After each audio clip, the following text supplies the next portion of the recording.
আরে ভাই হান্নান মাসুদ, তুমি যেমন স্টুডেন্ট ছিল, আমিও তেমন স্টুডেন্টই ছিলাম। তুমি যেমন রাস্তায় সংগ্রাম করেছো, আমরাও এই আন্দোলনকে এক দফার দিক ত্বরান্বিত করতে সর্বোচ্চ ভূমিকা রেখেছি। 14 তারিখ রাতে রাজু ভাস্কর্যের পাদদেশ থেকে দাঁড়িয়ে গোটা বাংলাদেশ হাসিনাকে স্বৈরাচার শব্দে বা জাতীয়তাবাদী ছাত্র দলের ছেলেরা প্রতিষ্ঠিত করেছে। সেখানে তোমরা বড় বড় সমন্বয়করা সকল বাধা প্রদান করেছিলে। এবং এই জুলাইয়ের পরে 0% কন্ট্রিবিউশন 100% সেলিব্রেশন যেখানে বলা হয়, সেখানে জুলাই পরবর্তী সময় যতগুলো জুলাইয়ের আইকনিক ক্যারেক্টার ছিল, যেমন ডেমরায় মাইকে আহ্বান জানিয়েছিল ছাত্রদল নেতা, তারপর পুলিশ তাকে নিয়ে গিয়েছিল। ধামরায় যে ছেলেটা পুলিশকে ধাওয়া দিয়েছিল সর্বপ্রথম, সেই ছেলেটাও ছাত্রদলের ছিল।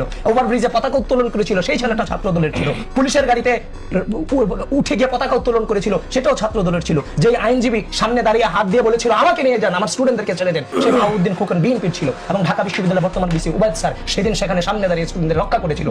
সেখানে আপনি সংসদে দাঁড়িয়ে যেই বিএনপি গোড়াপত্তন করিয়েছে এই গণঅভ্যুত্থানের, জুলাইয়ের প্রত্যেকটা পরতে আইকনিক চরিত্র হিসেবে উপস্থাপিত হয়েছে বিএনপি এবং তার অঙ্গ সহযোগী সংগঠনের নেতাকর্মীরা, আপনি সেই বিএনপিকে বারবার জুলাই থেকে খারিজ করে দিতে চাইবেন। আমরা তো ঐক্যবদ্ধ বাংলাদেশ চেয়েছি, আপনি কেন যখন দেখতেছে গণঅভ্যুত্থান একটা নির্বাচনের পরে সুষ্ঠুভাবে বাংলাদেশ চলছে, কূটনৈতিকভাবে বিএনপি সফলতা অর্জন করে নিয়ে আসছে, যেখানে আমরা সকলে মিলে দেশটা গড়ে যাব, সেখানে দাঁড়িয়ে যখন আপনি এখনো জুলাইয়ের বিভক্তি নিয়ে আসেন, বিভিন্ন ব্যক্তিদেরকে যারা দিনের পর দিন মামলা খেয়ে এই জুলাইয়ের ভিত্তি রচনা করছে তাদেরকে আপনি অপমানিত করেন। তারা সিনিয়র নেতা হিসেবে যেমন ছিল, তাদের ছাত্র সংগঠন হিসেবে আমরা জীবন নিয়ে মাঠে ছিলাম, আমরাও তো এখানে ছিলাম, তাদের নির্দেশে নিয়েছিলাম। তো সুতরাং সেটা কোনোভাবেই কাম্য না। এজন্য সবারই উচিত অহংকার না করে,